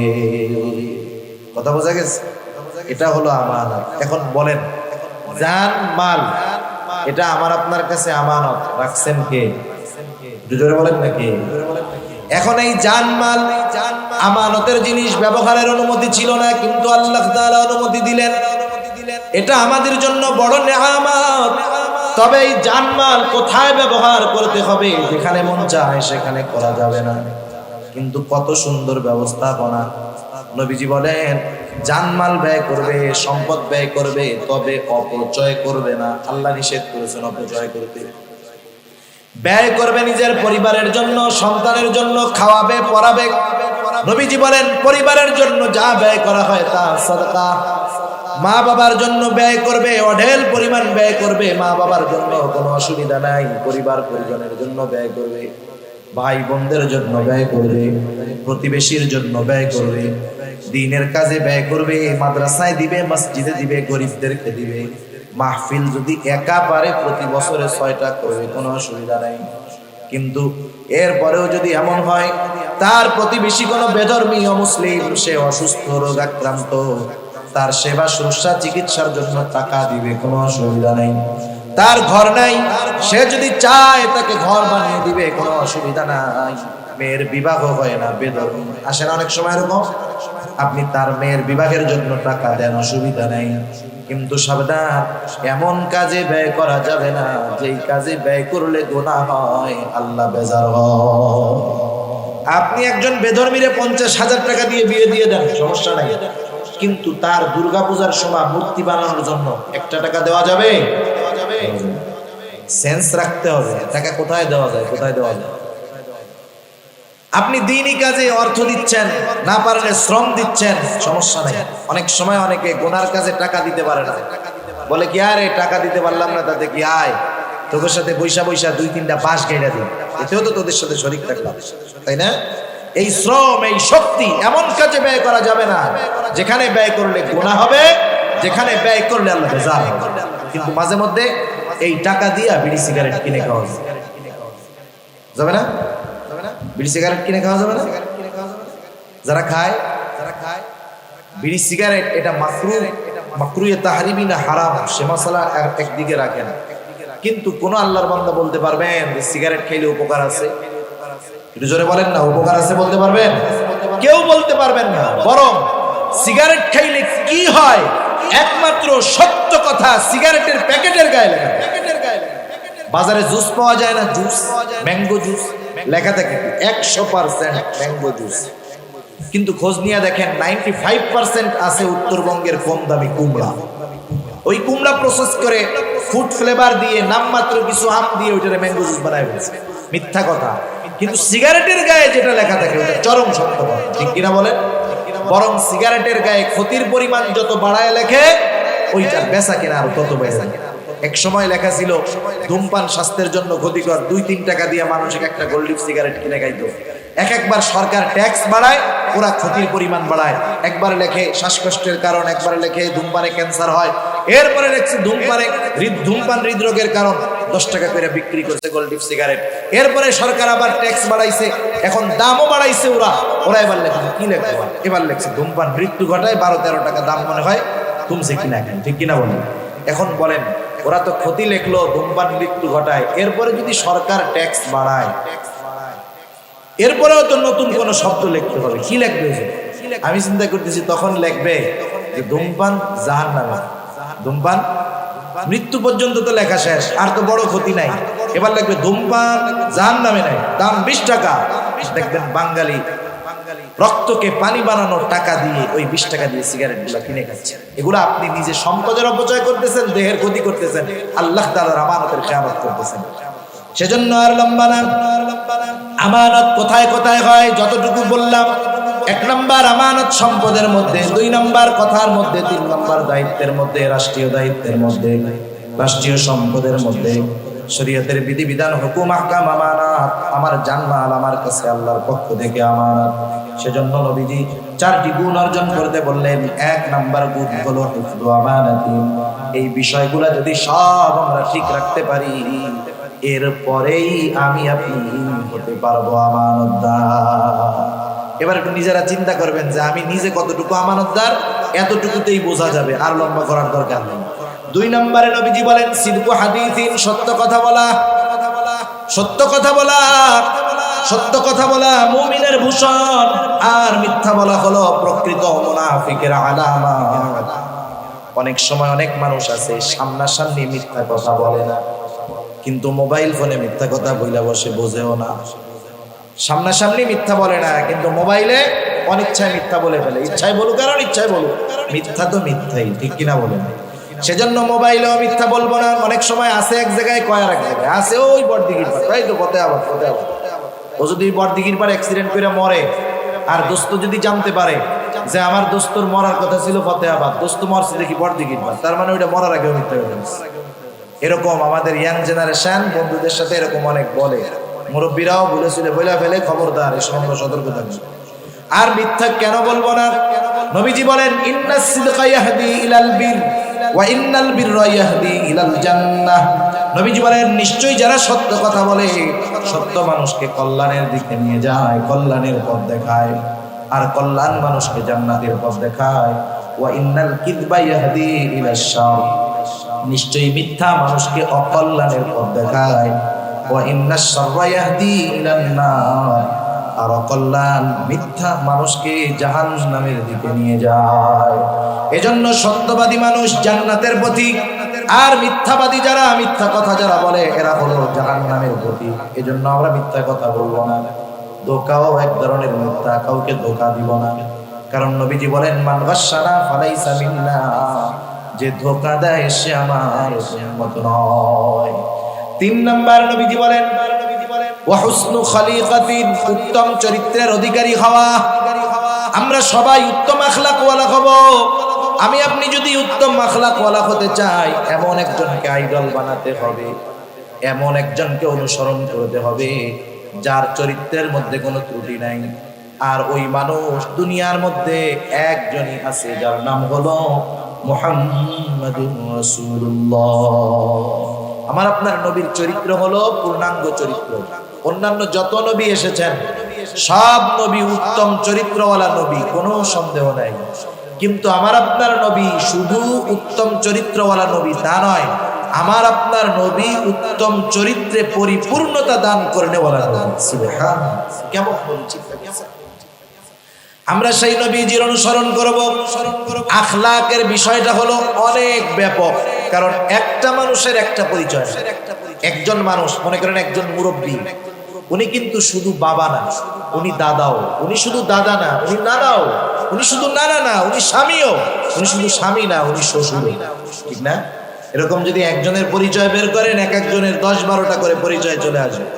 প্রত্যেকটা পরিচয় আখলাকওয়ালা হতে হবে। নবীজি স্বামী ছিলেন কি ছিলেন না? স্বামী হিসাবে নবী কেমন ছিলেন? আপনি যদি পড়েন, আমল করেন, আপনি উত্তম স্বামী হবেন। বাবা হিসাবে কেমন ছিলেন নবীজি? জান হাদিসের পাতায় লেখা আছে সন্তানদের ব্যাপারে নবী কেমন ছিলেন। আপনি যদি জানতে চান নবীজি বন্ধু হিসাবে, সঙ্গী হিসাবে কেমন ছিলেন, নবীজি সাহাবাদের সঙ্গী ছিলেন, কেমন ছিলেন, জানতে পারবেন। নবীজি অধীনে যারা ছিল, নবীজি তার অধীনস্থদের সাথে কেমন আচরণ করতেন, পড়েন, জানতে পারবেন। নবীজি শ্বশুর হিসাবে কেমন ছিল, হ্যাঁ পড়েন, জানতে পারবেন। দেখবেন সব জায়গায় উত্তম চরিত্র আমার আপনার নবীর ছিল। নবীজি দেশ পরিচালনা করেছেন, বিচার করেছেন, বিচারক হিসাবে কেমন ছিলেন, রাষ্ট্রনায়ক হিসাবে কেমন ছিলেন, ময়দানে জিহাদ করেছেন, সেনাপতি ছিলেন, সেনাপতি হিসাবে কেমন ছিলেন, প্রত্যেক জায়গায় পড়েন না, দেখবেন নবীজির আখলাক এক বিশাল ভান্ডার। এতগুলো বলার মতো সুযোগ সময় কোনোটাই নেই। একটা বিষয় বলি শুধু, আমাদের সমাজে আজকে অভাব, কোনটার অভাব? আদবের অভাব। কিসের অভাব? আদবের অভাব।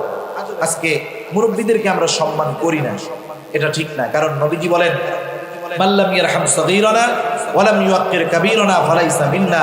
নবীজি বলেন যারা ছোটকে রহম করে না, তথা ছোটকে স্নেহ করে, আর যারা বড়কে সম্মান করে না, নবীজি বলেন ফালাইসা বিন্না, সে আমার উম্মত নয়। এজন্য আমরা যারা বড়, আমরা ছোটদেরকে স্নেহ করব, যারা ছোট বড়দেরকে সম্মান করব। একটা বিষয় মনে রাখতে হবে, হাদিসে আল্লাহর নবী আগে বড়দেরকে বলছেন। আগে কাদের বলছেন? বড়দেরকে বলেছেন যে যারা ছোটদের উপরে রহম করে না তারা আমার উম্মত না। সেজন্য আমরা ছোটদেরকে স্নেহ করব, মহব্বত করব, ভালোবাসবো। আমাদের খাসলাত হলো আমি যেটা চাই আমি সেটা করি না। আমি চাই যে ছোটরা আমাকে সালাম দিবে। আমি যদি ছোটর কাছ থেকে সালাম চাই, ওকে প্রেসার ক্রিয়েট করলে হবে না, ওকে আমার কাজে খাটাইতে হবে। কেমনে? আপনি ওই বাচ্চারে 10 দিন সালাম দিবেন, এরপর থেকে দেখবেন ও আপনাকে কন্টিনিউ সালাম দেওয়া শুরু করবে। কিন্তু আপনি যদি ওর কাছ থেকে জোর করে সালাম নেন, ওর বাবার কাছে অভিযোগ দিলেন যে আপনার ছেলে কত বড় বেয়াদব, রাস্তায় দেখা হয় সালাম দেন, ওই বাবা যদি ওই সন্তানটাকে পিটানি দিয়া বলে এই আগামীকাল থেকে চাচার সাথে দেখা হইলে এই সালাম দিবে, বাবার মায়ের ভয়ে ওই বাচ্চা তো সালাম দিবে, ঠিক না? সালাম দিবে ঠিক, সালাম দেওয়ার পরে যখন চলে যাবে বলবে আসসালামু আলাইকুম চাচা, ভালো আছেন? হ্যাঁ ভালো। চাচা তো খুশি যে আমারে সালাম দিছে, তাহলে বিচারে কাজ হয়েছে। চাচা যখন পেছনে যাবে ওই বাচ্চা তখন বলবে আল্লাহ, এই বুড়া মরে না কেন, মরে না কেন, আমার সালাম দেওয়ার জন্য আব্বার হাতে আমার মায়ের খাওয়া, মরলে ভালো। দেখেন, কিন্তু আপনি যদি ওরা 10 দিন সালাম দিতেন, এরপরে আপনাকে আন্তরিকতার সাথে সম্মানের সাথে সালাম দিতেন। সালাম ওই যেও দেয় এই যেও দেয়, কিন্তু দুইটার মধ্যে তফাৎ আছে না নাই? এজন্য নবীজি বড়দের কথা আগে বলেছেন। আমরা ছোটদেরকে আদব শেখাবো, তাদের কাছ থেকে যেমন আচরণ চাই আমরা তাদের সাথে তেমনটা করব, তখন তারা আমাদের সাথে শ্রদ্ধা করবে, সম্মান করবে। এই দুই জায়গায় আমাদের সমস্যা। যাই হোক, সেজন্য উত্তম চরিত্রের অধিকারী হব। আর 4 নম্বর নবীজি বলেন ওয়াইফাতুন ফি তুমাতিন, হালাল খাবার খেতে হবে। আর হালাল খাবারের জন্য অন্যতম শর্ত হলো উপার্জনটা হালাল হতে হবে। নবীজি এজন্য বলেন কাসবুল হালালি ফরিদাতুন বাদাল ফরিদা, হালাল উপার্জন করা ফরজ ইবাদতের পরে অন্যতম ফরজ ইবাদত। আমার উপার্জনটাও হালাল হবে, খাবারটাও হালাল হবে। কিন্তু আমাদের খাসলাত হইল একজন ঘুষের টাকা সুদের টাকা বস্তা বইরা নিয়ে আসে, বাজারে বড় গরু জবাই হয়েছে, পকেটে ঘুষের টাকা, হারাম টাকা। ওই কসাইরে যাইয়া জিজ্ঞেস করে এই জবাই দেওয়ার সময় কি বিসমিল্লাহ বলছিলি তো? বুঝছেন? সুদের টাকা দিয়া ঘুষের টাকা দিয়া গোস্ত কিনতে আসছে, কসাইরে জিজ্ঞেস করে জবাইয়ের সময় আল্লাহর নাম নিয়েছিলি তো? ওই জায়গায় হালাল খুঁজে, কিন্তু উপার্জনটা কি হলো চিন্তা করি। সেজন্য উপার্জন যদি হালাল না হয়, ওইটা দিয়ে যেই হালাল খাবার কিনুক না কেন কোনো কাজ হবে না। হারামের যেই অবস্থা হবে ওইটা তো সেই অবস্থা হবে।